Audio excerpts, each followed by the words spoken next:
Hello and welcome to the Last Word on Spurs. We are your multi-award winning Tottenham Hotspur podcast, and we are back ahead of looking ahead. I can't say looking forward to Tottenham Hotspur returning to Premier League action away at Anfield, where are Tottenham going to spoil a title party? Are they not? Are you with us for the very, very first time?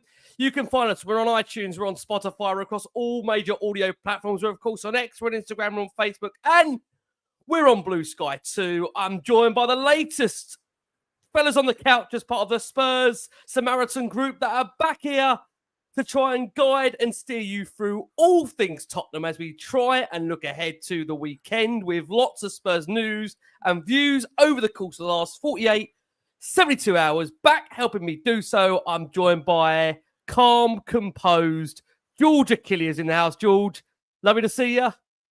How are you? Hello. It's lovely to see you too, man. Sorry, my man. It's all good. It's all good. It's what we're here for, to decompress and just try and get these games past us and look forward to hopefully some good Europa League games. But yeah, always a pleasure being back on, and can't wait to get into it. Mate, thank you so much. Also back on the show. Look, we're normally going to his X page to try and give us a bit of light relief this season. I think even he's found that quite hard, given what we had to go through this season. Of course, member of CFT change for Tottenham. We'll come on to that in a bit more detail soon. Billie T's in the house. Bill, how are you? Love to have you back. Yeah, very good. Thank you so much for having me. Good to be on with Ian and George as well.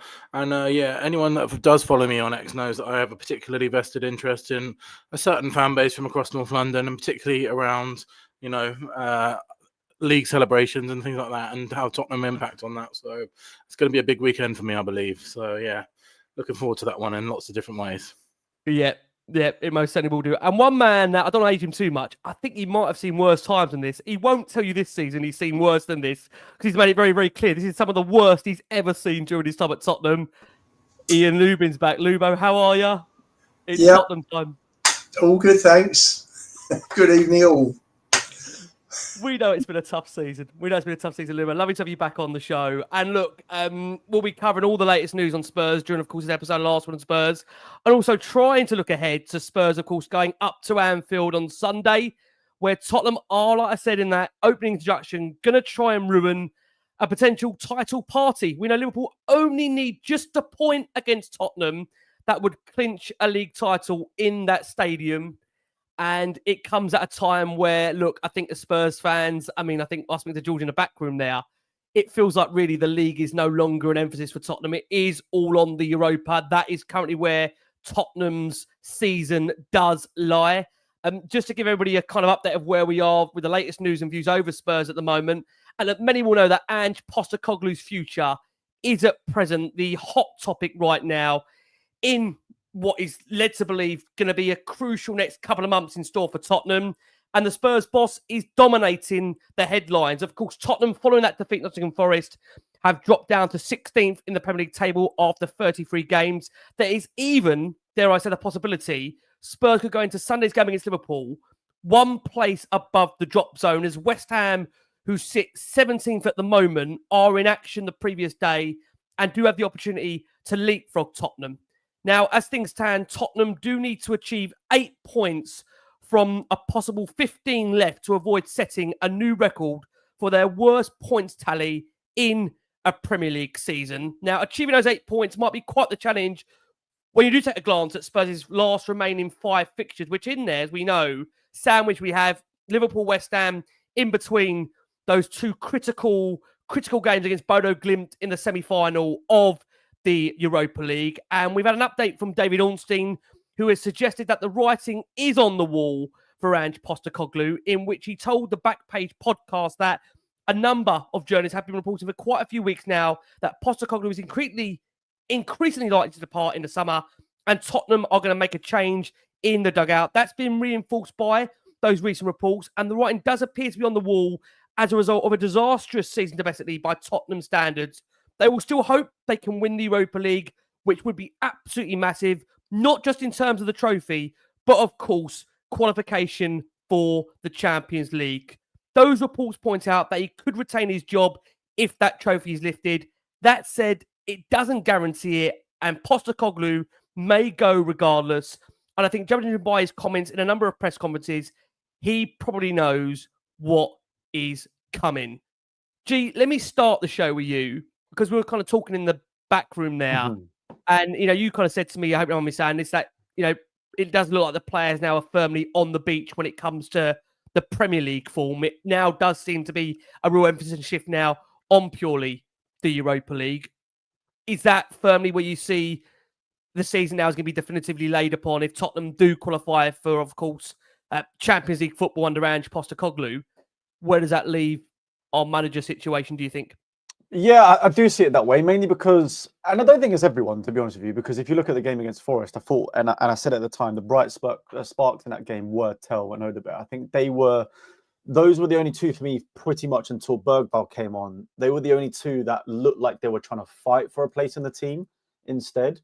But it just did also feel like with a lot of these games at the moment, the other players are just, I don't know, managing their fitness and maybe not going in too much. I feel like there's been a bit of a stark contrast between Bentancur in the Europa League versus Bentancur in the Premier League, for example. And I don't know, I feel like when you've really got nothing to fight for at all in the league, relegation's not even on the cards anymore, so it's not like you have to fight to stay up anymore. And there's a good chance we could get to a Europa League final. I think it makes sense that they're sort of just not playing as intensely in the league as they have done in Europa League. So I am noticing that. And yeah, I think it's just adding to the pressure as usual for Postecoglou, because naturally, all right, as much as we can say for sure that yeah, we've got a good chance to get into the Europa final, we've got a good chance of winning it potentially. If we're still going to lose every Premier League game, there's going to be pressure on him no matter what, because say we do win the Europa League, that means Champions League football next year, which is fantastic. But a lot of the argument is, can this football uphold in the Champions League? I know Celtic aren't exactly a high standard in the Champions League at the moment, but when he was there with Celtic, he conceded a lot of goals. And it would be quite a worrying thing. And then if you have a bad league run again, I do fear that you'd end up in the same situation that Ten Hag sort of had with United, where the FA Cup win sort of bought him more time. So, yeah, it just does feel like to me a little bit that the players have sort of slowed down in the way they play in Premier League versus Europa League. I mean, Bill, coming over to you, as we know, that Forest defeat was Tottenham's 18th of the season.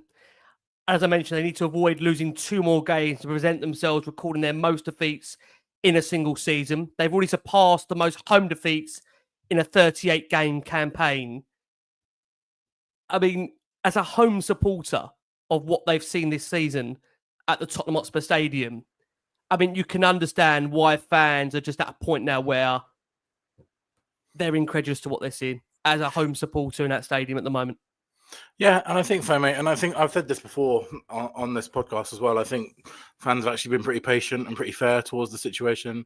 Even on even on Monday against Forest, there wasn't any particularly hostility towards the team or Ange, despite seeing a record number of losses that season. And I think fans, while everyone wants to move on now, and there have been mitigating circumstances, the experience that we've had as a fan base this year is like nothing I've ever experienced before. It's just been, misery. And I think I've spoken about this before as well, this kind of idea that has been floated because we're 17 years into a trophy drought at the moment. I've said it myself many times, the hypothesis that, oh yeah, I would happily trade finishing 17th for a trophy.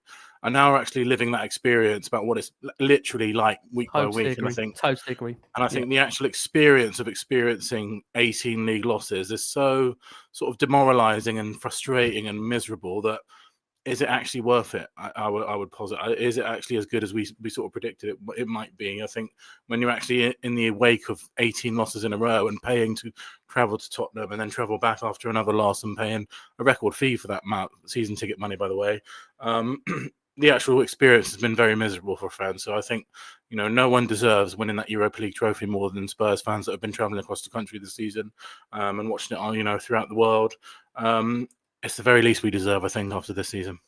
Yeah, I mean, Bill, so spot on there. That's the thing. I'll be honest, in the past, I always have this running joke with Jason that, I would say it's all about winning a trophy. But when it's been at the detriment of, as we've said, 18 league defeats across a season, like you said, I mean, word for word, it's so demoralising to try and pick yourself up and I think week upon week. I think this really has shown that the league is your bread and butter as a fan. Like this is, the distract, because in our worst times of recent seasons, even when we've been sort of, on a good cup run or in the Champions League, in that Pochettino Cup run when it felt like our league fell apart, we finished 4th that season. This is a complete extreme to anything we've experienced before. And I think this season really shows that, as an actual fan, the league is the sort of your bread and butter, and it's what makes up your sort of morale, really, and your sort of emotional tenure. It's all really based on league form. It is indeed. I mean, Lubo, just sticking on the home form. Look, I mean, you've been home and away for a lot of the season. And no, he's not mentally crazy. He just loves the football club, can I just say. On this point, Spurs, we've just won 6 of our 17 Premier League matches at the Tottenham Hotspur Stadium this season, and we've lost 8. Only 4 teams have lost more in the division, and only the bottom 3 have lost more games in all than Spurs. And, I mean, as a fan, it's been, Lube, I don't age you again, been here many, many years. Can you remember such a despondent season like this as you felt as a fan going home and away? Not for a long time. Not for a very long time. I think the way he sets up the team, we give away so many chances normally. Monday, as I agree with George, first 20 minutes I thought was a disaster, wasn't it? And then you're trying to climb a mountain, aren't you? You're 2 down. Forest only had 4 shots the whole of the game, but this is how they set up. They set back. They have the same sort of possession percentage that Leicester had when they won the league. But normally we give away plenty of chances. We're wide open at the back. He plays the same system every week, and that system is chaos. And I can't remember even 2003, 2004, when we finished 14th, I think. I don't ever remember a system that was this chaotic. And I think the atmosphere Monday night was awful. And I think the fans are just, losing is like normal now. Normalised it. Yep. It has. And it's, I don't know, it's gone. I mean, I just think of the atmosphere that I saw at Anfield this season, at Newcastle, at Forest, at Rangers, and our ground's like a library compared to these places. Fans are turning up, and it's, I don't know, it's everyone's just going there expecting to lose it, and it's really important that we win the Europa League because we're 17 years without a trophy. If you're trying to attract top players, they're all financially independent these days. It's about winning. It's about winning things, winning trophies, players getting medals, and if you've got a choice. Kolo Muani, prime example. We're in with Juve and Man United. We're number 3 in that list. We don't win trophies; the other 2 do. So it is important we win the Europa League, but the league form is just dreadful, and he's got to go. There's no. It's been so poor under him. It really has, and take away that if we hadn't have had that 10-match bounce at the start of last season, it would have been horrendous. Can I ask you, Luba, on that point? Because, this feels like a conversation that's been kind of regurgitated amongst a lot of the fan base. And I don't want to drag it on too much, just to kind of get your gauge on it. Do you think, because again, the reports are insinuating now that even if he was to win the Europa League, it would be very, very unlikely that he does stay in the job for next season. Do you think if the club do go on to win the Europa League, which again, just to point that out there, he'd be the first manager since 1984 to bring Tottenham a European trophy, you still think Daniel Levy would part company with him at the end of the season, regardless of that? If we're a serious football club, then yes, he will do. Because his league form is just not good enough. And we are a second-tier club in a second-tier cup competition. If we win it next season, then we're going into the Champions League where we have 0 chance of winning. And you look at it, so we're going to be really low down in the league. We're going to be getting well beaten in Champions League group matches. And the whole thing's just going to go down and down and down. So why waste the next 6 months? Let's get in. And from what I gather, I think he's gone. I think he's gone. I think the way he talks in interviews, the way he has approached his relationship with the fans, he's not trying to build bridges with them. I think he knows it's a done deal, and he's gone. Do you feel the same on that? I'll be gobsmacked if he's still here next season.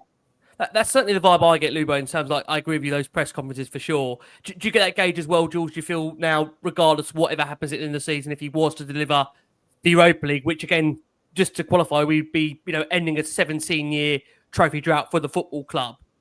Can you see any way he is here for next season? Well, no, not anymore. I think the main thing that was sort of a little bit telling for me was in the first year or so, maybe even year and a half, to be fair, he felt like he always stuck by his principles when it came to even little things, like when he does the interviews with the club with Miles. He would always call out when he didn't like a certain question, or saying it's or even to say if he's asked the wrong thing. Now he just doesn't even seem bothered. He kind of just gives the almost media trained answer, as you would, which just doesn't seem like him. And it does almost feel like he has given up in that sense.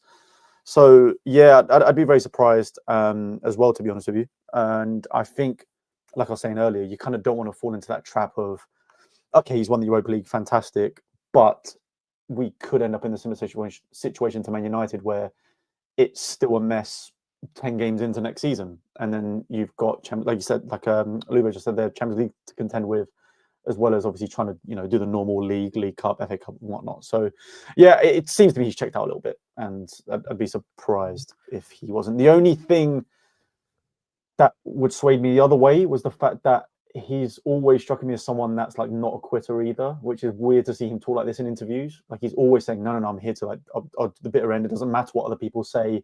Is apparently what he keeps saying, yet somehow, I don't know, he just seems a bit defeated over the last couple of weeks. Yeah, I mean, I think these press conferences that we've seen recently have almost been a way in which he's trying to almost set himself up for the future in a way, the way he does talk about certain subjects. I mean, Bill, look, I know for a long, long time, and I think both you and George were of the feeling, we've got to give the chance to the guy to get players back from injury, then wait and see if he's been judged. As we've said, look, we've had the players that have come back from injury, hasn't really improved in terms of the league form. Yes, we had that really good performance in Frankfurt. I thought what was going to be really telling for me is whether we could actually follow up such a good display in Frankfurt by a similar approach to Forest. And now, granted, we did make 5 to 6 changes, which again would maybe argue that it's going to lack the fluidity in the side. But from a lot we've seen throughout the season, really, individual mistakes, players not really concentrating to do their jobs. The manager almost insinuating that these have been almost one-off situations where I think when you look at the way Spurs have gone out of respective other cup competitions, whether it's been to Liverpool in the Carabao Cup, whether it's been to Villa in the FA Cup, this season has been massively affected by individual mistakes in moments that have cost the team. Do you see any way, Bill, given what Lubai agrees says there, he doesn't seem to be building any kind of relationship with the fans. Can you see any way he does survive for next season if he does win the Europa League? No, I can't, to be honest. I think it's too far gone now. And I think, and you know what I think would be best for everyone is if he does win it, because I think on any normal situation, Ange Postecoglou would walk at the end of the season. The only factor that's stopping him from doing that is obviously it's reported that he would then obviously miss out on a £5 million payment. And I don't think any manager is walking, no matter how much integrity that you have. And Ange, to me, is quite full of integrity. You're not going to veto a £5 million payout, whoever that you are, really. Let's be honest, especially if you're someone like Ange, who's worked all of the way up, from Australia to get to a Premier League. This is potentially the peak of his career. There's no way he should veto that payment. So I think what might be best for everyone is if he does win the trophy, we agree, we'll pay you the £5 million compensation. You've won us the Europa League. We'll call it mutual consent, so you don't get sacked, you don't walk. We'll call it left by mutual decision. He gets the payout. We don't have to sack him, so it's not that sort of embarrassment. Walks off into the sunset with the trophy, and he will go down as an absolute Tottenham legend, no doubt about it. And I think, if there's any kind of scenario which is going to work, that's probably the best one for me, because if he stays afterwards, let's be honest, it's so far gone now that he'll last a couple of months at the very most. It's just a completely waste of time, really. And I think if you look at, there's a reports coming out I was reading yesterday that Leeds are apparently going to sack their manager after he just won the league, because they're worried about, you have to be this cutthroat in football these days, especially in the Premier League. If you're a real top, if you have any kind of ambition of being a top club, you have to be cutthroat. And I think if he walks off, mutual consent, trophy winner, You know, he'll have my respect forever, and I think that would warm all Spurs fans to him. So yeah, I can't see a situation where he's our manager next season either way. Well, I mean, on the point of the next manager and getting ready to once again go through that next merry-go-round, there's been very loose reports, I will say, over this last few days that Scott Parker has admirers at Tottenham and has been linked as a potential successor to Ange Postecoglou. Now, Parker has guided Burnley to promotion, which has been built on a remarkable defensive record. We've just seen his side concede just 15 goals in 44 league games. Parker played for Tottenham. As we remember, he made 63 appearances for the football club, and he's ready to revive his reputation as a Premier League boss next season, following disappointing spells at both Fulham and Bournemouth. Now, again, this is a man that, you know, I think it will definitely cast a lot of different feelings as to whether we should be looking at this caliber of level manager.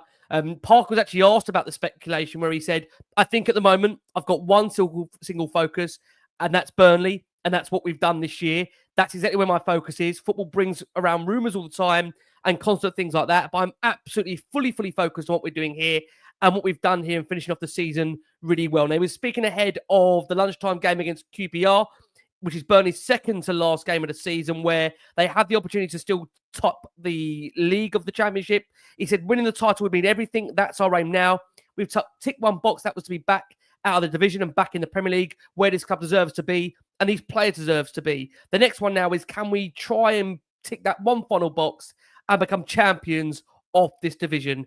That is the sole aim. So Parker seems to have shut it down. He's obviously a former Tottenham player, former coaching member of staff at the football club. George, I don't mean it disrespectfully to Parker. Does it worry you even the kind of level of links to that kind of nature of manager? Just someone that's brought a club up from the Championship to the Premier League? I mean, where are Tottenham going to look this summer if they are going to make this change? I mean, yeah, in a sense it worries me. More just that, like, I don't know. I feel like this thing happens a lot where he had his speech after they got guaranteed promotion. It kind of did the rounds on socials, and then all of a sudden we had links to him. It all seemed a bit speculative to me, to be honest. But what is his track record is 3 promotions, a relegation with a very, very, very good Fulham side. When you look at the players that they had, there was so much chat about how Ange was an unproven manager at the top, and to me, Parker would be another appointment like that. I think people just seem to warm to him more because he's, you know, ex-Spurs player, English, whatever. Like, he seems a little bit closer to home in a way. But when you look at the track record of him being a manager in the Premier League, it's not been great so far. And on top of that, he's also very defensive, as we've seen from how Burnley have set up for the last 7-8 months. So to me, I think that particular appointment would just not work. I don't think we should stray away from having an attacking approach, whoever that manager is. I think what Ange seems to have been missing compared to other managers nowadays, especially in the Prem, is just adaptability. You can't just necessarily be all guns blazing one way. I mean, Pep's Man City could maybe like 6 or 7 years ago, but it does feel a little bit different now in the Prem, and I don't think that's the case. I think you do have to adjust to certain teams, and you're seeing a lot of, let's call them mid to low table teams, adjusting week in, week out, and they're pushing for Europe this year. It's making a big difference. So yeah, I think those sort of links to those managers are always going to happen because they've got tentative links to Spurs regardless. Knowing Spurs, there's always going to be like a high-end link that's never going to happen. I'll fill that in for George there. Oh. We've got you, George. I'll let you finish on that point. You said just those high-end links, those speculative links just don't ever really materialise. I'll let you finish off on that point there. Yeah, I don't think they do. And I think it was stupid for Spurs not to cast their net as wide as possible. They're going to be looking at an Inzaghi. They're going to be looking at Parker. They're going to be looking at Areola. The list is going to be so big that I don't think you can really focus on one at the moment. But for me personally, I just don't think Parker would be the right choice. Yeah, I mean, look, obviously the fact of the matter is because our form has been quite bad for a long time, you'd like to think, Lubo, they've been doing their due diligence over this last 3-4 months to try and maybe work out if we are going to follow the same approach. I think we would like to, in terms of the emphasis on playing a high attacking brand of football with the players that we've assembled, who we'll go for. We know, effectively on that list has been the likes of Areola. We know Marco Silva's been on there. Thomas Frank's been on there, a more pragmatic manager, obviously well known to Johan Langer, who apparently has quite close links to Frank. Oliver Glasner as well has been mentioned, obviously doing a fine job at Palace. You know, do you have a preference, Luba, of where you turn next? I mean, even though we've all said this is quite a poison chalice now, can anybody come in and make us feel better as fans? Jesus, with these owners, they're set up to fail. But if we're gonna look at bringing in a manager that suits the squad we've got, and the squad does need improving quite a lot, then I think you've got to look at somebody who plays with a back three, because we've got some decent centre backs, you know, in a properly coached and drilled side. We've got Spence, Poran, Udogie, who you could play as wing backs. So for me, Glasner's the choice. Yeah, I think Glasner's one again. I know, Bill, you've actually been quite praised for Oliver Glasner. I mean, do you see this, Bill, being quite a long, a long summer? It feels like it's long weeks at the moment. I'd be fair to say, but I mean, do you get the feeling, Bill, that as fans we're just so emotionally drained now going through yet another manager search? We've got to try and get ourselves motivated again to go through this. I mean, and I think if you think about the last one, like that was when we were sort of coming off the back of an 8th place defeat, an 8th place finish, sorry. And now we're 17th, like this, and another manager has failed as well. And this manager has had, 2 years, another failed project. He's probably been hung out. They've probably, these managers are not stupid. They know what's going on at every single Premier League club. They've probably seen him be in January begging for players in every single press conference and not really getting any until the last day of the transfer window. If you're I can't imagine that any Premier League manager is really looking at Tottenham right now and thinking, I want to go there. I want to sort this out, because, these managers have got really high stock at the moment. Glasner, Frank and Areola and people like that. Another job could easily come along for them that is much more appealing than Tottenham, I believe. And I don't think, if you were a manager right now, you'd look at 25 years of evidence under this ownership and think, well, actually, only one manager in that time has ever, re-signed a new contract in Pochettino. And only 2 managers have really been, successful in inverted commas. So I think, we're going to have to get the big salaries out. There's no doubt about that. One thing that we do have in our favour is that we pay managers a lot. Like Postecoglou is on like 5 times what Areola's on, for example. Conte would have been on 15 times what Areola's on. So we do historically pay managers a lot of money. And that's, to be honest, the only thing I think that we've got going for us at the moment. Because, if you look at in terms of backing, if you look at in terms of league position, we've got some decent players in the squad that they might want to look at and come here. But if you look at historical evidence as a manager, unless you do something really historic in the first season, chances are your job's going to be on the line. And which manager would want to do that? I mean, on that point, the only thing I would say is that maybe what some of these managers might think to themselves is that they'll look at the squad, which is there is still some good players at Tottenham. I don't think they're all as bad as what we've seen over the last 18 months. And we know we've got players that are coming off the back of quite a number of loans as well. There will be a manager with a certain ego out there that will think, I can get Tottenham back up that table. I think that's the only thing, George, that might tempt the manager. I don't think they'll be tempted to work under Renick. I don't think they'll be tempted to work alongside Daniel Levy. I've said myself that I think the job of being the Tottenham manager, I know Crackers calls it almost being in an arse-kicking contest with one hand tied behind your back. I've said that, you're in a situation under Renick where the job really, you're limited to some form of success, but in a weird, perverse way, because of the season that we've had domestically, and look, who knows how it ends, maybe we do win the Europa League. Even like I say, if a manager comes in, we've got Champions League football next season, they've got the players to work with, there might be a bigger budget there. They look at the league table and they think, I can get this Tottenham team up the table. Do you look at it in that perverse way and think, maybe someone looks how bad we've been this season, George, that they might be tempted, as bad as this season has been, and as bad as really we've seen under Renick, a lot of the manager tenureship has gone? To be fair, that's basically what drew Ange to us, right? I mean, in a way, I know it's a step up from regardless. Well, in theory, it was a step up from regardless to come from Spurs, from Celtic. But his main thing was, I want to be the guy that wins, that brings success to Spurs and brings the trophies and whatnot. So there definitely will be managers out there that want to do that for sure. I think the problem we have is that we've all touched on it. They're just going to get shackled regardless of who it is. We do spend money on transfers for the transfer fee, because we haven't spent much in the past. The problem we have, where we can't compete with the very top, which is where we expect, or not necessarily expect, but where we want to be as fans, considering how far Pochettino took us, is we're not paying the wages for the top class players that are about nowadays. And I think that's where the real problem lies. Like, yes, if a new manager comes in and they think, yes, I can fix Spurs, we might go and spend 200 million in the summer, especially with if we get Champions League football from winning the Europa League. The main thing for me is how many seasons have we spent money in the window, but it's always been, we've missed out on a 65 million player, so we went for the 50 million player. Oh, we missed out on a 50 million player, so we got the 35 million player. Like, even though the total sum of money we spent is a lot as a club, the player that we bring in has always seemed to have been just that step down from the elite level player that will take us to the next level. And I just kind of worry for any manager that comes in, because I just feel like they're just going to be shackled regardless of what happens. Yeah.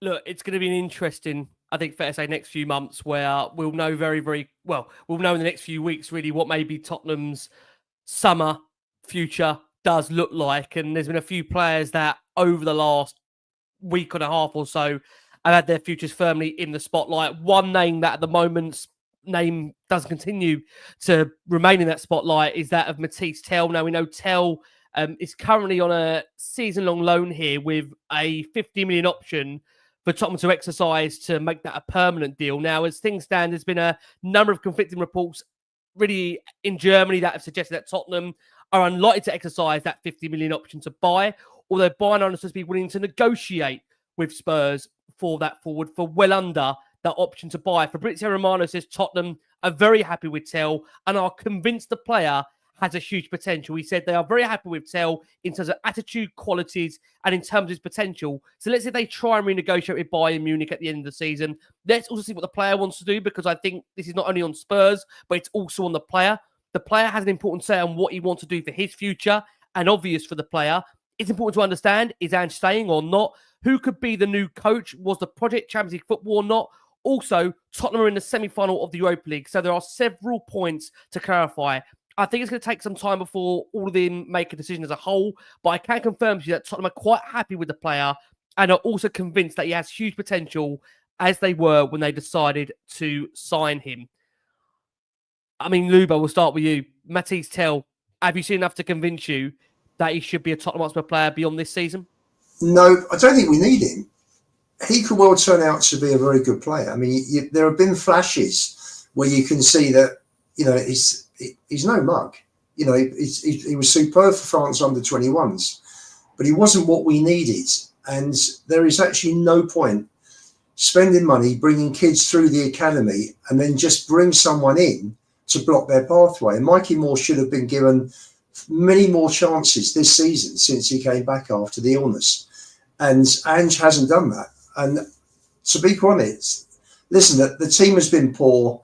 TEL must have walked into this and thought to himself, after seeing the training and the way that Bayern are coached and drilled, he must be looking at this thinking, what have I walked into?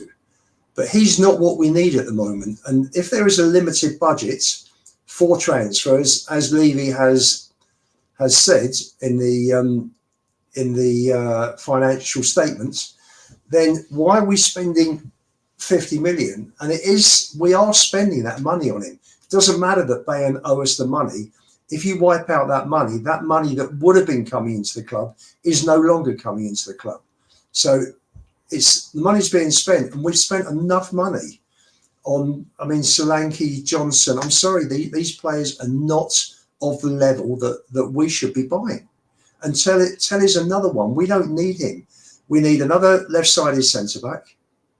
Unless you're going to bring through players like Phillips and Dorrington, we need another left-back, because it looks like Reguilon's going to be on the way, and Udogie isn't a left-back. Porro is a right-back.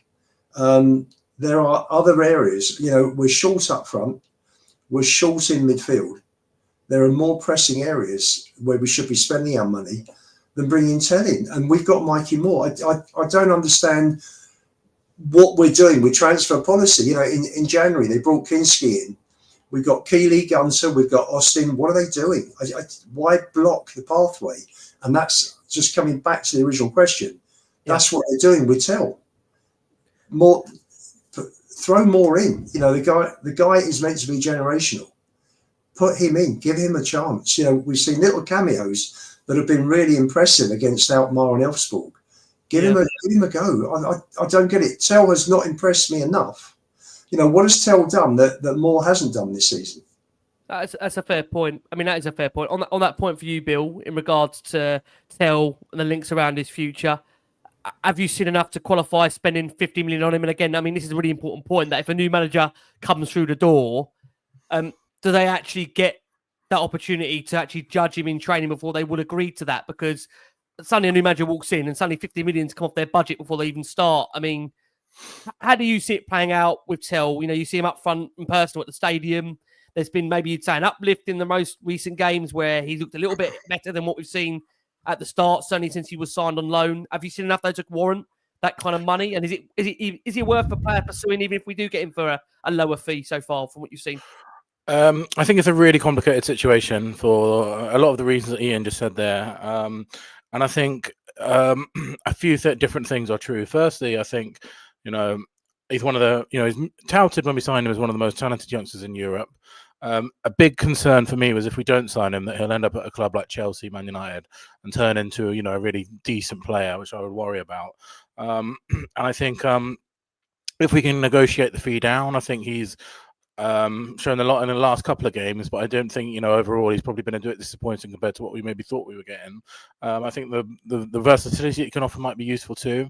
And I'm by no means an ITK or anything like that. I go back and forth with people about that on Twitter all the time. You know, these alleged ITKs that pretend they know something. But what I have heard from someone who I know that, you know, this is factual, is that he's already bought a house in Tottenham, and it was when he joined. It was essentially, it's not a question that he will be here. So. And around the club, all the noise around him in training is that he's going to be here next season anyway. So I'm wondering if it's even a question whether he'll be here, and we just have to get used to the fact that he's going to be. So from everything surrounding TEL, from what I have heard, and again, I'm not proclaiming to be ITK or anything like that, is that it's not a question and he will be here.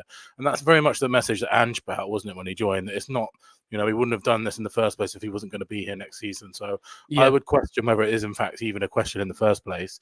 What my decision has, I've always said I would sign him because I think he's a decent young player. That's until this week, actually, when I've been listening and reading from friend of the show, John, of Lily White Rose. I don't know if you've seen the series of tweets that he's put out where he's talking about blocking the pathway to Moore and Williams Barnett, who are, let's be honest, two of the most exciting talents in England, and that Spurs have produced and England have produced. So I think that's an interesting one.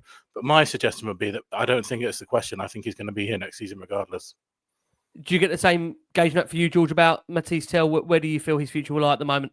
Yeah, 100%. I think he will be Spurs next year. In my personal opinion, I actually think he is still one of the most exciting talents in the world. I do think the surgence of Lamine Yamal, I think, and players like that have really, really warped people's perception of players.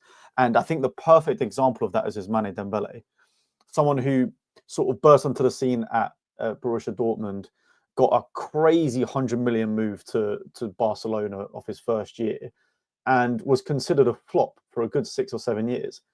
This year, at the age of 28, when he should be at his peak, is having an unbelievable season, putting up the same numbers as Salah for PSG this year. And I think development isn't linear like that. I think he shows, in my opinion, I think he's got a lot of he's an exciting player. I just worry about his end product at the moment. As we saw against Forest, some of those shots were very wayward and not as composed.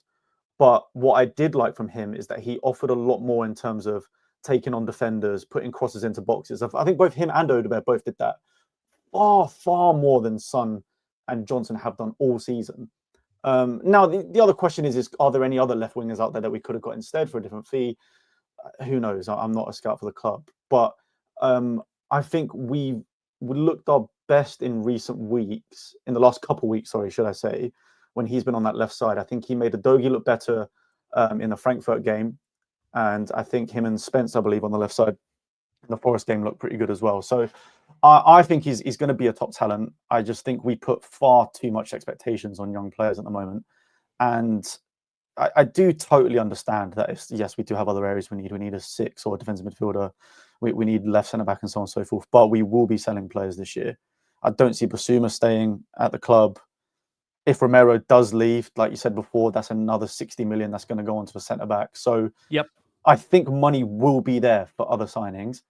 In regards to blocking the pathways, again, I totally understand that, but as much as Moore has looked really good in those moments he has played, we don't know yet whether he can handle playing men's football back to back, week in, week out, 2 games a week.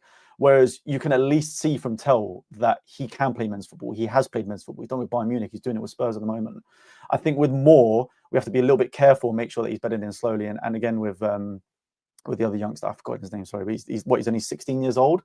I think it's I think it's a bit of a stretch to say that we're blocking his path when he's got at least 4 more years before we can see him be a regular in the first team. So I think, in my personal opinion, I think TEL's a good one for the future. I think we looked pretty good in the last couple of weeks when he's played, but he 100% needs to just improve his finishing, because that's the only thing that's worrying me at the moment is the quality of finishing, or shooting, should I say. Sorry, it was a bit poor the last couple of weeks. And can I just say as well on that, I think we've looked a lot better, particularly in the last game, in terms of profile, having TEL and Odebear on the left and right. I just think finally we've got a couple of wingers that can actually take men on and get a cross in, and have a bit of creativity on the ball, because I think Johnson and Son have been so poor lately on the wing. I think Johnson, I think it's almost unfair to label him as a winger because he doesn't really play as a winger. He's more of a second striker, but I just think the profiles that we've seen on the wing this season have been shocking. So it's been favourable to see 2 players that actually are maybe the profile that we want as wingers. Yeah, and I think for me with TEL as well, I think he's been completely misused, which is why I think he's skewing a lot of the data. I know a lot of people are saying like, oh, he's only scored 2 goals in however many games, but for the first, how many 6 or 7 games he played for us, we played him as a striker. I don't see him as a striker at all with his back to goal. I don't think he is that. I think for me, his best position is the left wing, and even then, you could argue under a different manager will improve as well, because all you've got to look at is how he scored his goals for Bayern Munich and how he likes to play. He starts out wide, drifts into the middle, and shoots from the half space. Almost identical how Sonny used to play for Spurs. He would always cut in and shoot from the edge of the area. He is that sort of player. But under ANGE at the moment, we've either played him as a striker, or when he's on the left, he is just a complete touchline winger. He's just always as far away from goal as possible. I personally would like to see him sort of drift more into the middle, which we saw at Forest. He mixed up. He went outside the left side, and he also cut in from the right. Had a shot, wasn't necessarily the best, but he offers you something on that left wing, going in and outside of both players, which is something I don't think Son's done all season.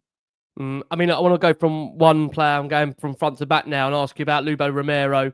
I think it's been interesting with Romero, where normally when he does speak, he seems to always, say some interesting things. I mean, this interview that recently, it began to emerge straight after that 2-1 defeat to Forest, where part of it took place at the Spurs training base of Hotspur Way, where he was insinuating that he would like to play in La Liga.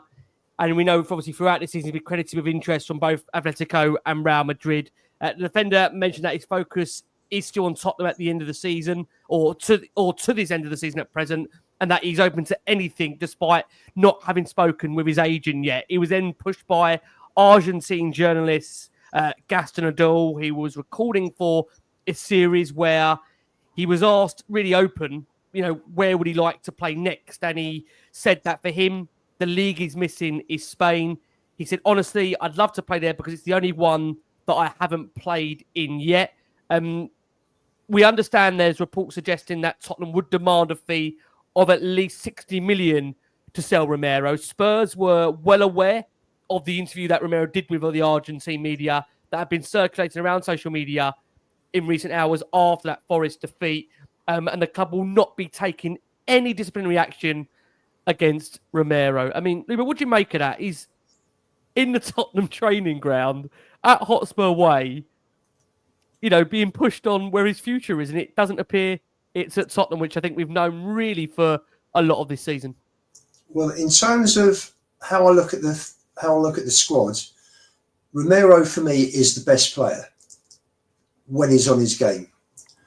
This season we played 52 games. He's missed 30 out of 52. And if he's looking to go abroad, then for me, sell him. Take the money, sell him. Let's see what Vuskovic is like. Danso looks fairly decent as well. They may not be as good as Romero, but how are you going to build partnerships when players are injured all the time?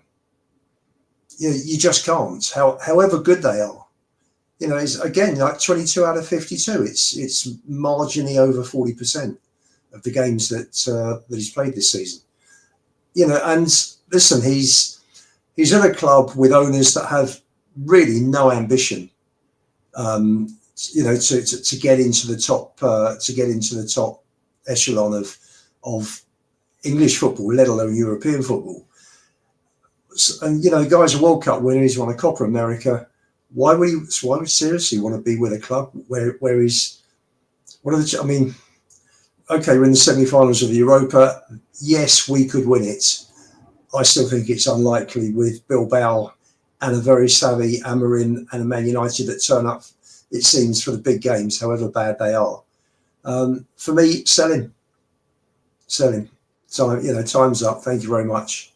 Go. What did you make of the timing of the interview, Bill? I mean, it's at the training ground. Look, fair enough, you could say he's been pushed for the answer by the journalist.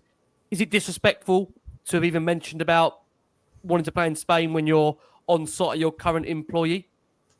I think so. Shall I say? Yeah, and I think you can argue that, or you can suggest that his answers were, not particularly. He didn't go all the way and say, I want to be leaving in summer or anything like that. But the intention, I think, is very clear. Like, there's no way he would have mentioned Spain if, he knows full aware that there's Atletico Madrid and Madrid links and Real Madrid links. I think the intention behind it got exactly what it wanted. The next day, people like Fabrizio Romano. So whether you go full and whether you fully buy into it or not and say, I want to be leaving in summer, doesn't really matter, the fact that he didn't say that, because the next day we're getting hundreds of transfer rumours and links about it anyway. So the intention of that interview is obviously very clear, even though he didn't half-heart it. To be honest, I'm just sick of our players coming out and saying, oh, I want to play for Real Madrid one day. I want to wake up tomorrow and be a Real Madrid fan. It's not going to happen for me. I have to be here, Tottenham for life. And I wish some players would have sort of some respect for that. We can't leave this club. So, and some of our bench players are coming out and saying they want to play for Real Madrid next year as well. So, we're here for life. So start respecting that, I think. I think it's particularly disappointing at the moment because he is our captain in line at the moment because Son is injured. Mental, we've seen some questions of him before when he walked down the tunnel a couple of weeks ago against Wolves. He's now doing this. And I've seen a couple of people reporting this week that there are times, forget the club that agreed to that particular interview. Apparently, there's been times in the last couple of weeks. I think people, like some of the people in the Tottenham Way, the Dan Kilpatrick reporters, were saying that there are times at this season where the club don't know where Romero is, and there's been all sorts of miscommunication between him and the club this season. There's obviously the comments that he's made against the board, which I agree with, by the way. And there's the thing where he was very thankful to the Argentinian medical team. There's obviously been a lot going on behind the scenes, so I think this is just. And I think it's fine to have grievances with the owners, we all do. But at the same time, you're a captain that has a fan base that you support and support you week in, week out. And I think it's the fans that he's disrespected. And that, for me, is unforgivable. What do you reckon of it, G? Because I think I agree with Bill there. I think his actual aspirations for the club, he's called us a beautiful football club. I think he actually understands where the fans want the club to be. And that's one thing I think we've always respected. And I agree with Bill there on that point. But I mean, what do you make of those comments from Romero? The timing of them. I mean, look, maybe he had no control of the timing of the interview, but on site at the Tottenham training ground, I mean, God, this season just offers more and more when you just think you can't get any worse, can it? Yeah, I mean, the timing was mental, and like you said, it did look like it was filmed.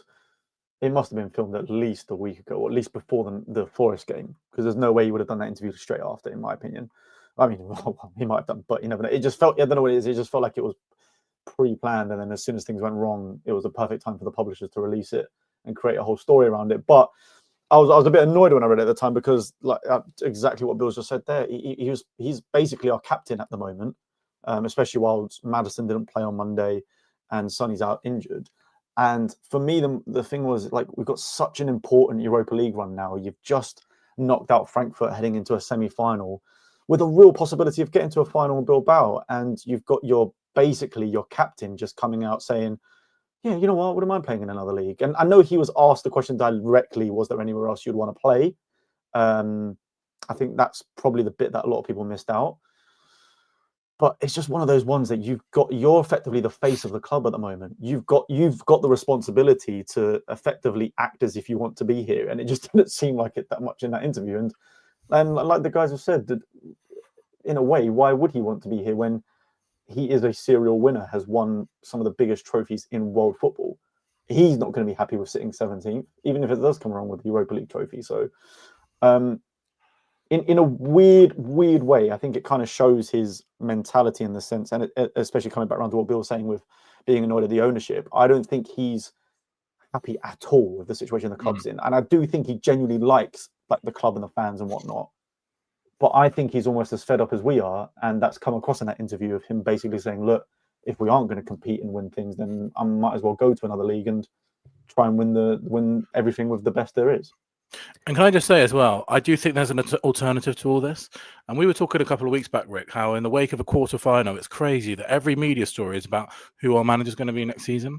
And now we're in the wake of a semi-final and the same thing is happening. You know, when it was Scott Parker yesterday, Pochettino links to come back out today. There is an alternative to all this. And if there's a strong leadership just comes, you know what, guys? We are 17th, 16th in the league. We're in a semi-final. We're going to have a media blackout until we sort out this mess. So you're not doing all these interviews. You know, the line from the press officer is there are no decisions being made on the future till we're out of this season, until we're out of the Europa League, till we're safe in the Premier League. And strong leadership can make that all of these stories go away instantly.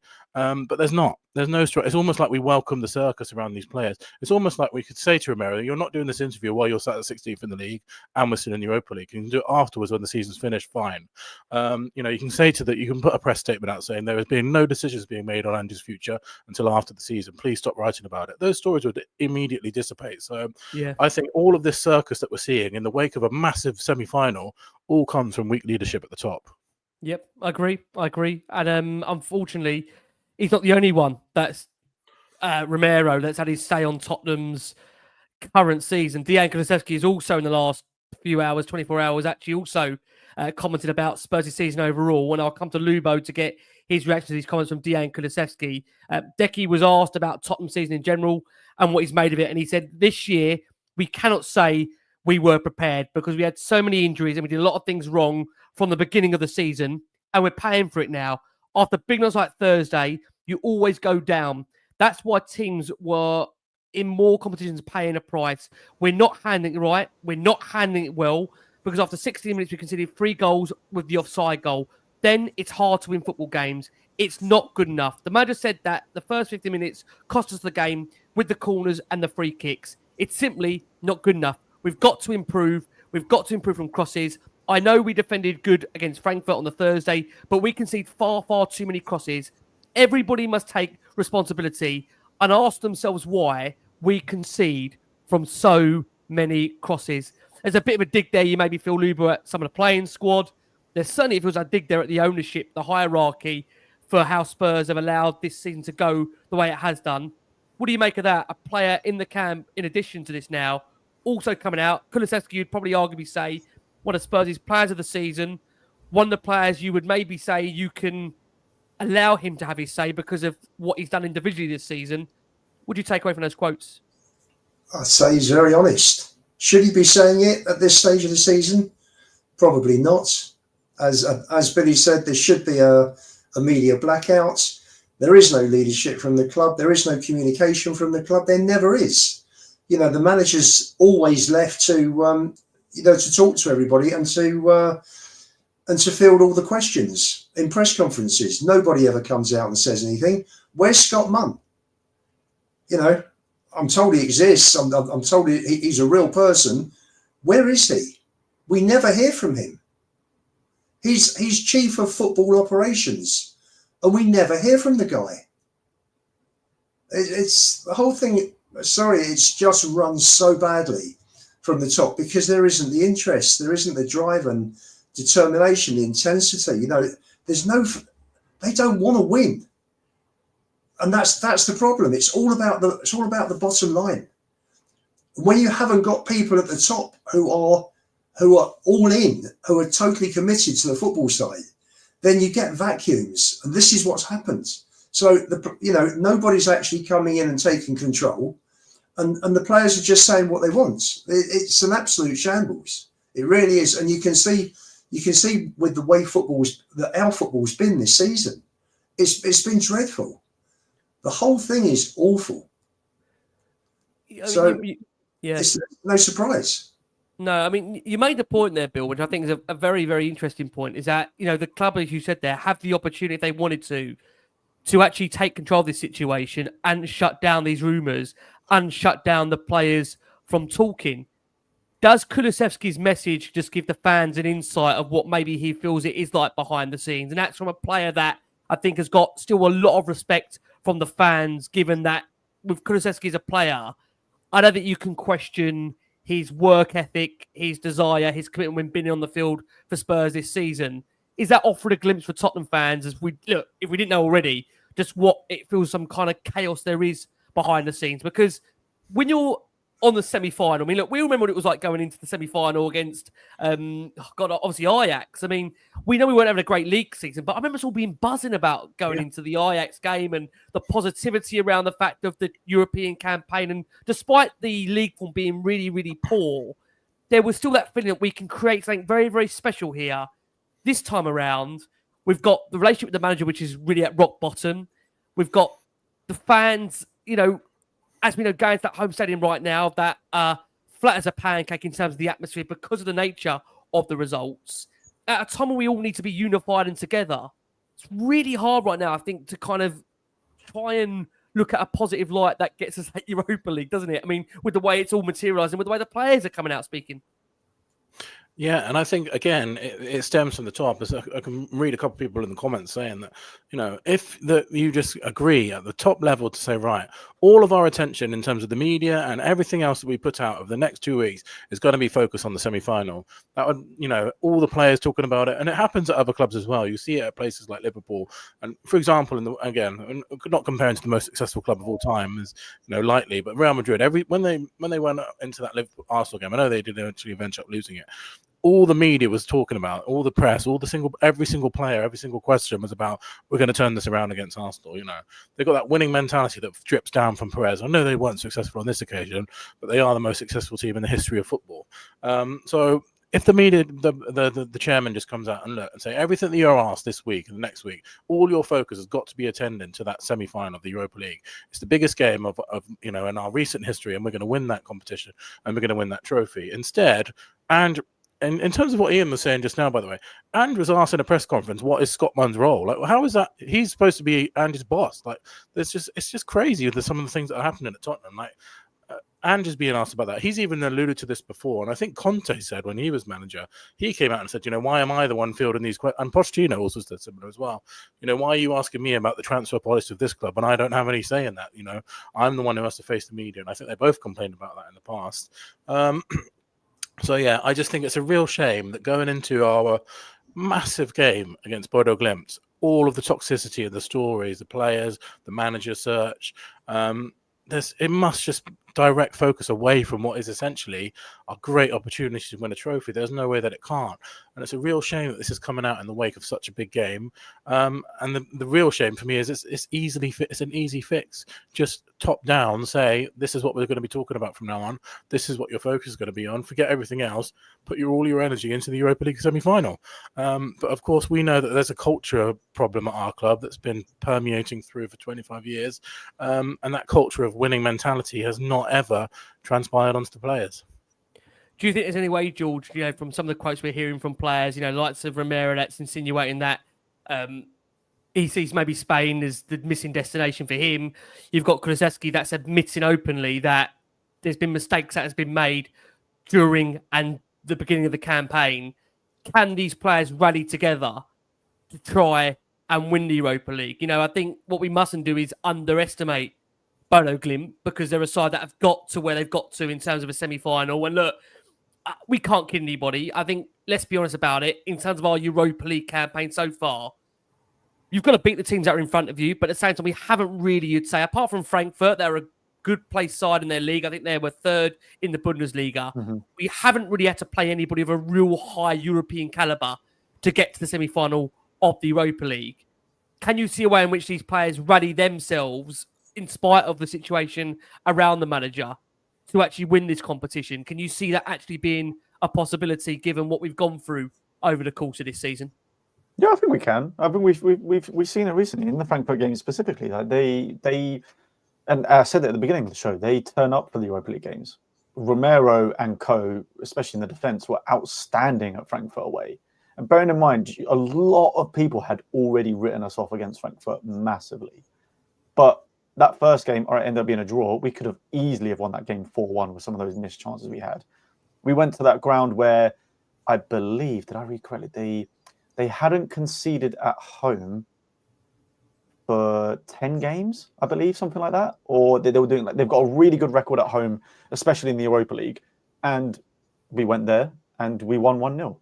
And they had a very strong atmosphere, which is something we usually struggle with away from home. So there's no doubt about it. I think the players can turn it on, and I think they will for Europa League. I just think they don't have the concentration levels, or maybe they've just always got one eye on it so that they're not doing it in the Premier League at the moment.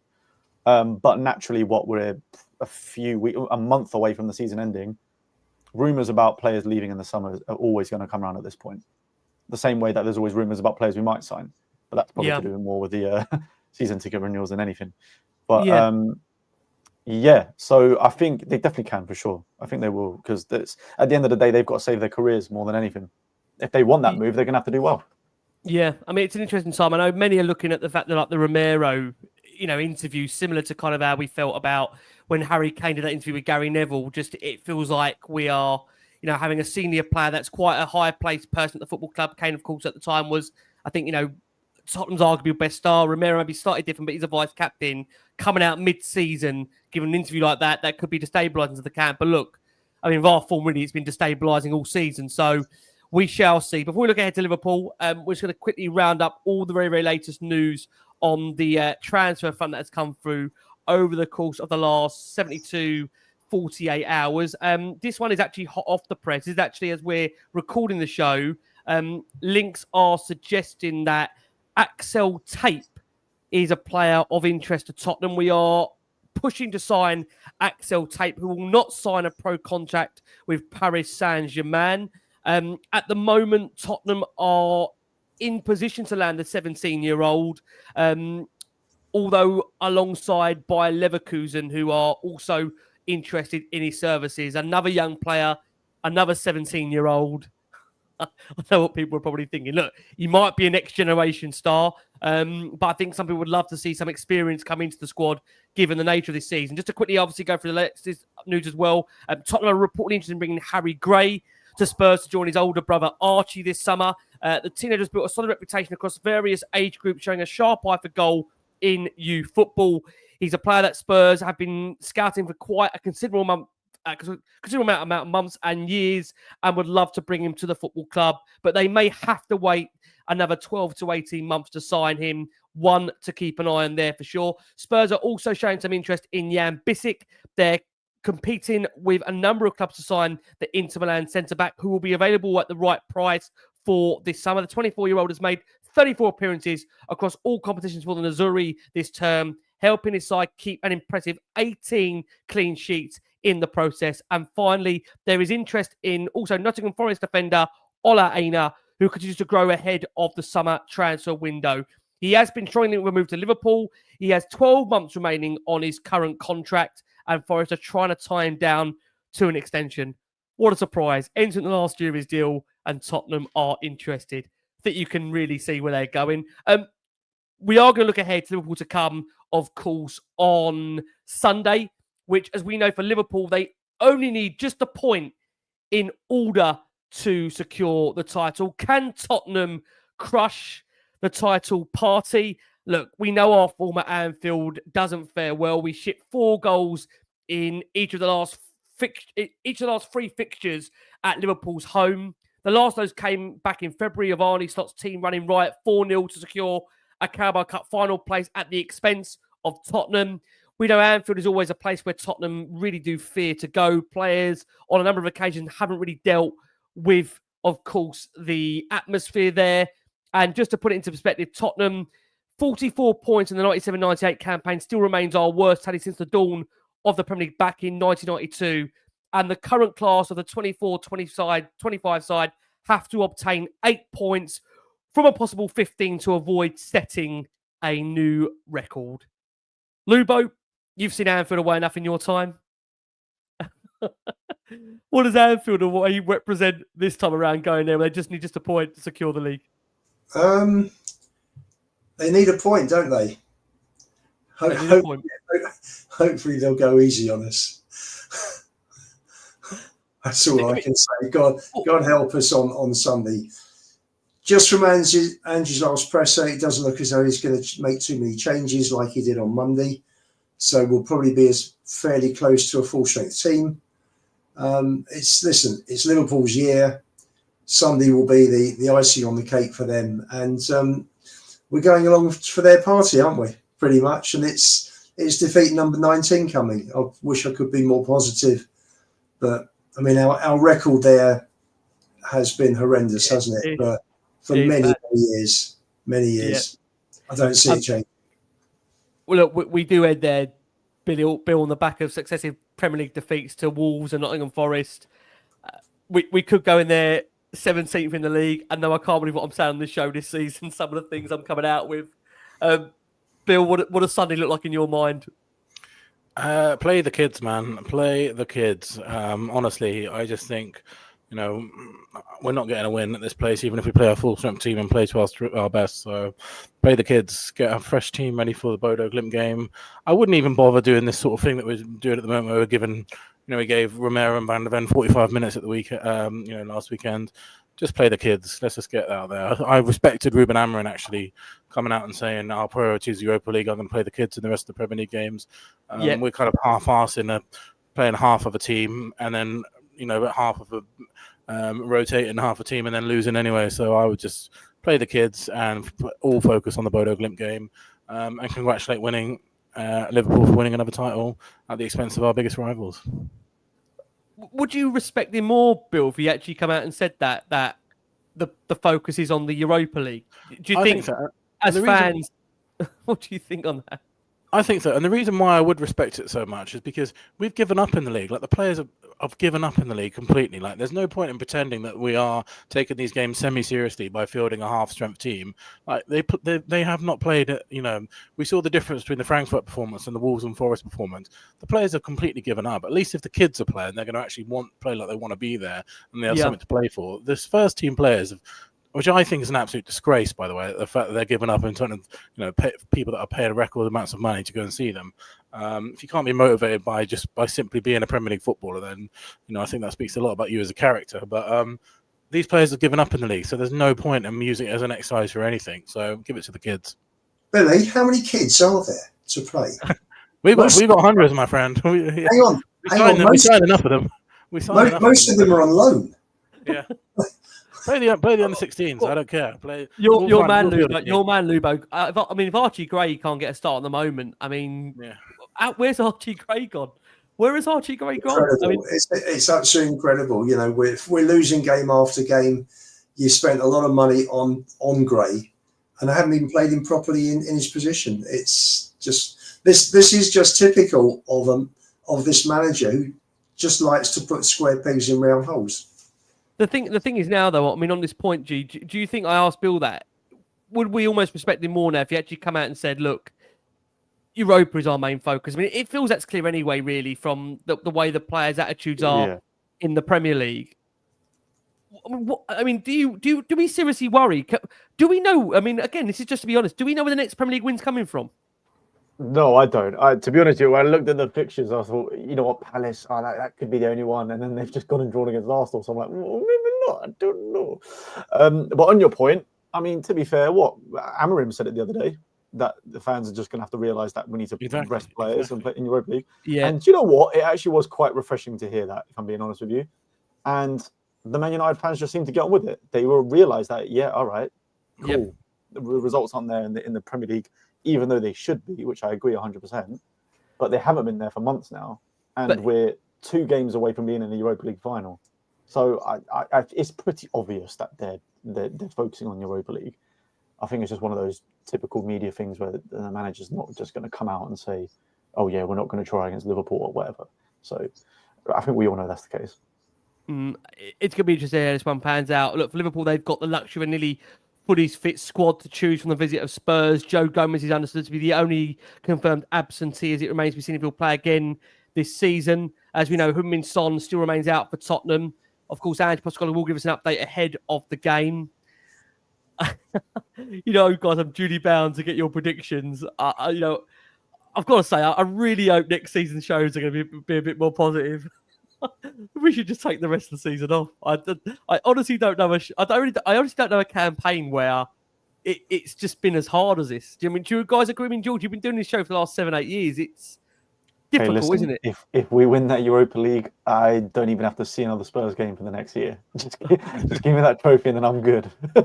Do you think, though, George, on that debate we said, which Bill said earlier, as fans, Tottenham fans, we've said in the past, we'd win a trophy and maybe the league position isn't as important. Do you think this season does go to show listen, I've said that. I've said that a lot. I'd be willing to sacrifice a league position for a trophy. Yeah. But in reality, I mean, they're sacrificing the league. I mean, I don't think we sacrifice 17th because of the nature of the number of losses. It does beat it out of you every week, doesn't it? I mean, even if you're the most optimistic fan. Oh yeah, I mean, I think to be honest, I think when most of us said that, we were thinking, oh no, like 10th for the trophy. That's like we'll start off with that and then work our way up. But you're right, being this close to relegation is not for the faint-hearted, considering where we were not too long ago. To be honest, I think Bill hit it just a nail on the head. Exactly that. I was exactly the same as you guys. I said, screw that, give me 17th and Europa League. It still gives us Champions League. Yeah, I want to feel that trophy. But you're right, when you are just traveling to go to the Spurs games, another loss, come home, do it again a few days later, it's just draining. And I found myself personally, I kind of just being really numb to it, which is a bit of a problem in itself. Like I'm just going to the games, we lose another one, and I'm not even getting that mad anymore because I'm purely just numb to the result. It's just like, great, another loss in the league, and then I'm like just praying on this magical Europa League thing to sort of lift us all up. But that's exactly how I felt in the Forest game. That's exactly how I felt in the Forest game. Like I didn't even have like a muster of anger or any kind of emotion into that loss. Like it just became so we've normalized it so much now. That's in itself is really depressing because I remember when we were fighting for things in the league, and every loss felt like an absolute. It really grabbed you by the heart, didn't it? Now it's just normalized, isn't it? And you move on the next day. We go 1-0 down in the game, and then might as well switch off. It's become normalized. 100%. And to be honest, it is like a drug because I'm not being funny. After that Frankfurt win, I felt incredible. I was like, just give me that again. Give me that again against Bodo Glimt. Give me that again for the final. Like you do just hold on to that moment. And look, let's all be honest with ourselves. If we did somehow win the Europa League, we'd all go fucking mental, and it would probably be one of the best days ever. But yeah, it doesn't change the fact that at the moment we are going week in, week out, and then just feeling like just so numb to the Prem results at the moment. But George, when I came away, come away from the Frankfurt win, fantastic. Certainly didn't expect to win. I thought we'd get beaten 3-1. Yes, it was the first time they haven't scored at home for 383 days. And I thought it really was a very, very good win. And it shows what the players can do, A, when they want to, and B, when they're not playing a high line and inverted fullbacks getting in Maddison's way and forcing Maddison back to the halfway line to pick the ball up. Yep. But why can't we be like Eddie Howe in Newcastle?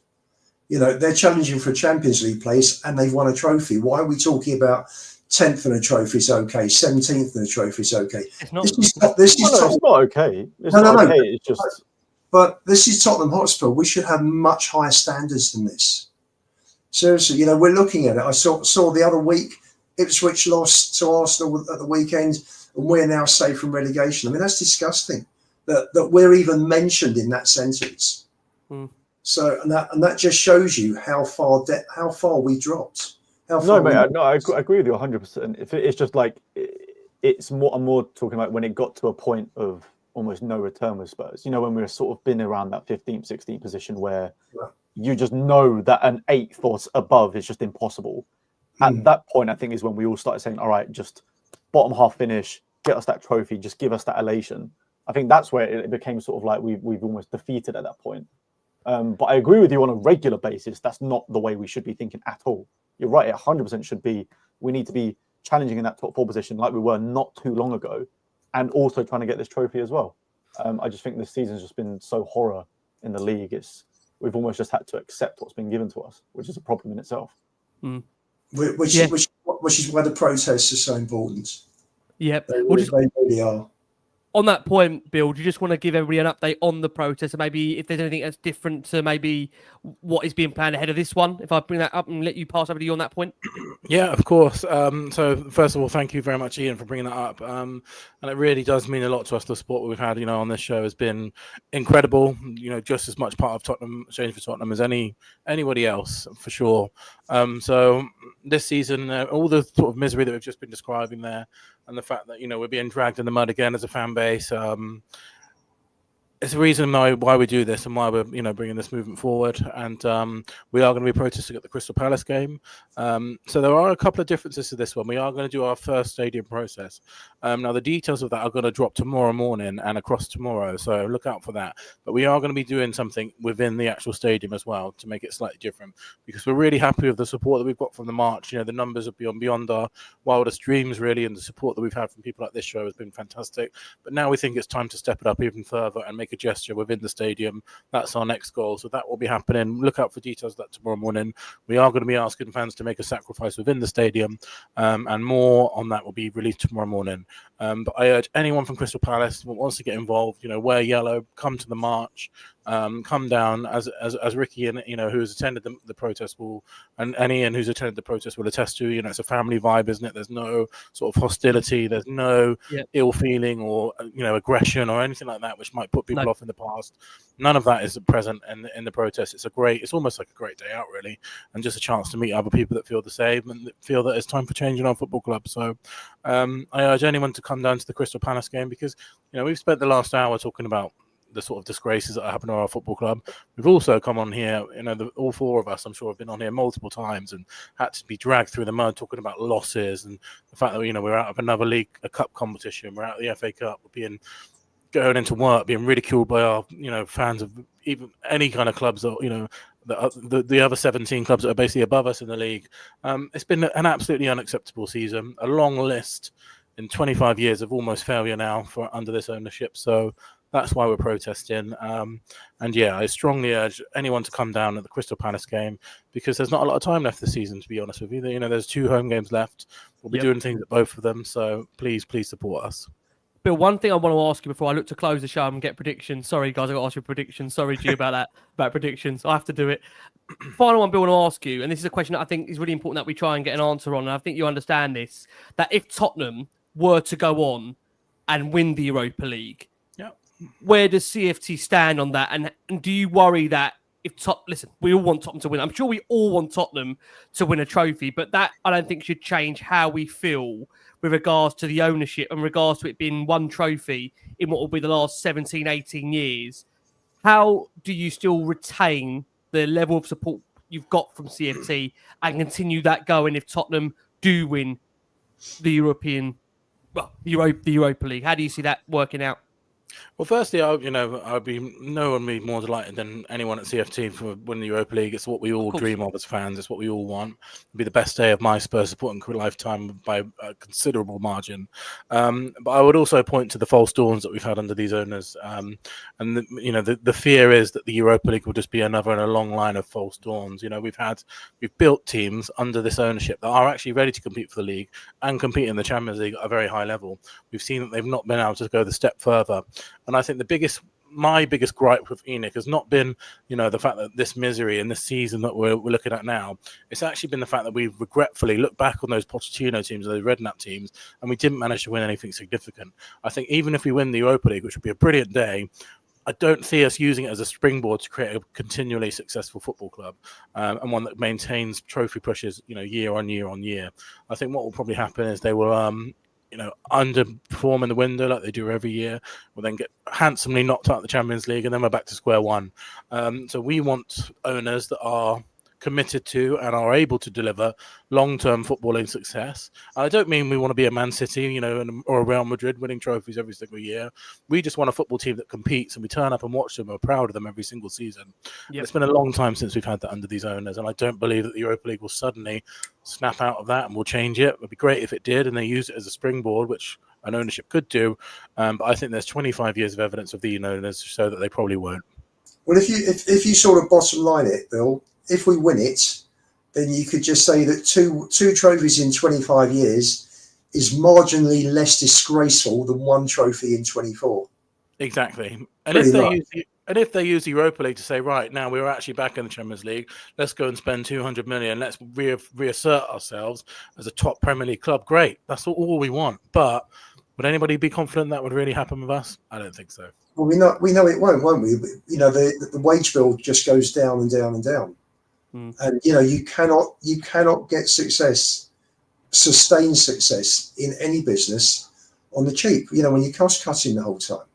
And what a shot in the arm it would be to be back in the Champions League and have that revenue, have that extra money. What an incredible shot in the arm it would be. But I personally, I don't have any faith that they'd use it to develop, a sustainable, successful football pitch football club, because they haven't done it historically.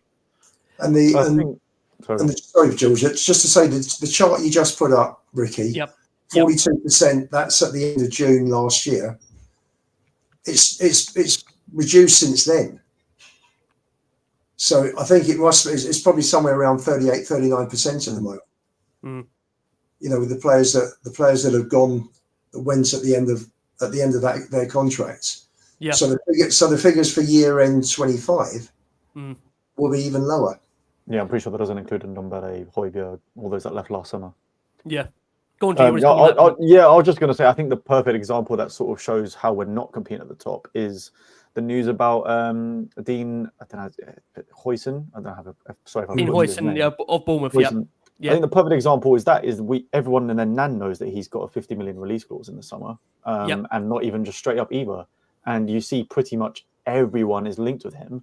But the moment even though our name has been floated in there, the moment that we're not even close to being the option that he'll go for next, really sort of shows that we just aren't competing on the level with these teams at the moment, which is... And it's the same with Delap as well. Like we won't be in the mix for that. £30 million. When let's be real, from where we were a few years ago, that they should be really attainable players for us, and it's just not happening at the moment. And I think the biggest frustration for me is out of all of it is, we used to be the fact that we were competing with Arsenal, Man City, Liverpool, Chelsea, Man United. All of a sudden, you've got Forest, Villa, all of these teams that are suddenly... Newcastle. Yep. There's a wealth of teams now that are spending way beyond that. There is no longer a top six. It's not a top six anymore, is it? It's not. Exactly. We're not a top six. No, not at the moment. I know that they've got the 96% figure there, which everyone's worried about, but I don't think they're going to be worried. They in January they've gone and bought Rashford and Asensio, got them to a semi-final, and beat PSG at a massive Champions League night. Today they're linked with Kevin De Bruyne. It's just they're not going away. Newcastle aren't going away. Nottingham Forest aren't going away, because these have ambitious owners that genuinely want to create Premier League winning teams. Billy, you look at Villa. They sold Douglas Luiz, brought in Onana. They needed to get rid of a player, bring some money in for PSR. Duran went for 60 million. It's and then they brought in Rashford and Asensio on loan. They bought Daniel Marlon. Yep. Using the money that that this Champions League season has brought them. So, they're pulling away. These teams that are in the Champions League are pulling away from us more and more. We didn't even use the Kane money for another year. After we left. Yeah. But why didn't we have a succession situation in place when Kane went? We had 86 million coming in. If you put another 20 million in, you're going to get a really good striker. I've said this for a long time. We're not a proactive. We've never been a proactive club when it comes to signings. Look at Dembele when we got rid of him in January. There was no plan whatsoever to bring in someone and bed them in before getting rid of some of the key players in our team. It's been that way for a long time, which is just... And I can guarantee you now, these owners of Villa, Forest, Newcastle, they're not sitting worried about PSR. It's always a way around it, isn't it? Chelsea have shown that. They want to win. They want to win. They want to be competitive. Chelsea have shown that it doesn't really matter what you do. They spent £1 billion. They haven't really had any repercussions, have they? Aston Villa, they've just got a fine. They're negotiating a fine now. All this stuff that we're told is so important. None of it really matters. The only thing that matters is how driven you are to be a successful football club. And sadly, our owners that's not their main driver. No. Well, look, I want to try and end it on a positive, but I've got to ask you for a prediction for Liverpool. A ground that we normally don't do well at. Let's start with George. George, I don't think you've ever predicted a loss on here. Oh, cheers. Oh, it might have to be the first one. It might have to be the first one. In 8 years, the first prediction. What we going for, G? Look, all the ingredients are there for it to be a loss. I can't lie to you. As much as I try and be as positive as much as I can, we're at Anfield. I know it's only a point needed for them to win, but that means they're going to be going for the win to win the league against us. That atmosphere. Can you imagine that atmosphere in that stadium? It's going to be mental. And we're already on the beach, as we discussed earlier, when it comes to Premier League games. And we're just focusing on Europe on Thursday. And I think Liverpool are the only teams this season to beat us by more than one goal. So I think this genuinely could be disastrous, if I'm being honest with you. But if I had to give like an actual number, we'll probably glitch a goal from somewhere. But I'm going to say 3-1 Liverpool. Bill? So in terms of the atmosphere, I've heard from a friend that Liverpool fans have been offering Tottenham fans money to get into the away end. Like, they want to be there. This for them is like, don't forget the last time they won the league, they weren't allowed in the stadium because of COVID. COVID, wasn't it? It was COVID. And this is like, they've been waiting for this for almost 20 years or whatever it is. Wow. But if I know anything about Tottenham Hotspur, if anything's going to go, if there's any club that could stop that from happening, it'd be the absolute chaos of Tottenham Hotspur. The fact that it benefits our rivals as well. I know the league title is essentially over. So I'm actually, even though it would actually secure I just think it's going to be an absolute mental game. You know, like that game that we had earlier on in the season. What was it? Like 6-3 or whatever it was. So 6-3. I'm going to go 4-3 Liverpool. I think it's going to be absolute chaos, and we're going to be involved. We'll probably go 2-0 up, just because this is the kind of thing that we would do. So I think 4-3 Liverpool. Richarlison will bag the first goal. He will score. And then he'll take a shot for an offside goal again. Lubo, you've been to Anfield at least once this season. What's going to materialise? I'm not going twice, I can assure you. Christ, we've conceded 10 goals in 2 games, haven't we? Yeah. And Sunday's party time. It's 4 days before our biggest game of the season. Players are not going to want to get injured. 4-1 Liverpool. And that's been positive. You know, like on FIFA where you concede a match. Can we just do that and lose 3-0? Just not even turn up. Be perfect. Just don't bother. You know, like on FIFA. You know, like on FIFA when you could delete the club. Can we just do that? Save, restart, save. New save, Football Manager, new save. I'd be new saving, resaving every week when it's football club. Just don't turn up. We only lose 3-0 then, don't we, technically? So just do that. We'll just keep reducing the result down and keep restarting. Guys, I want to say a massive thank you. George, I want to say a massive thank you. I know, like I say, it's a difficult time right now. We have to hope, G, there's going to be more positive shows in store, because quite frankly, I don't think I can keep doing these negative shows. It's really hard, isn't it? It's really, really hard as a fan. I know it's one thing watching it, and then come talk about it. I mean, it takes a lot of bravery at the moment. So thank you so much, G. No, I appreciate it. Thanks for having me back on. And yeah, like you said, like I do try and be as, you know me for years. I try and be as positive as I can, but you know, it just comes to a point where things are it's just in turmoil at the moment. So yeah, look, I have no doubts that it will be positive at some point. But when that is, we'll wait and find out. But absolutely, look, all we can hope for right now is a massive boost in the Europa League. Huge game next week, or literally a week from today.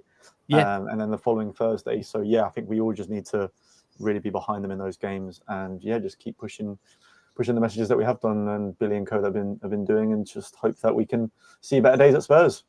Amen. Lubo, I want to say a massive thank you again.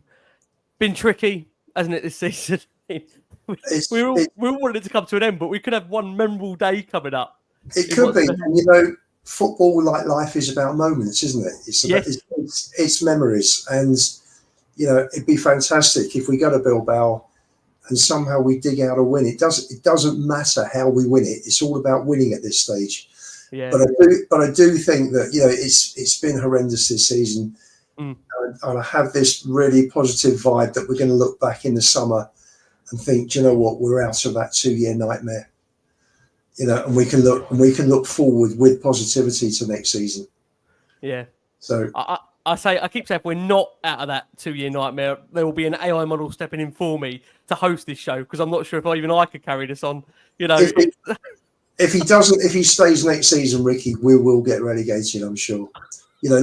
Last season we finished 25 points off Man City. At the moment, we're 42 points off the top, and that will probably end up around 50. Well, so just think about that, from 25 off the top. I don't want to think about it. And there are still fans that think he's doing a good job. Oh my God. The facts are there. The league table doesn't lie. Yeah.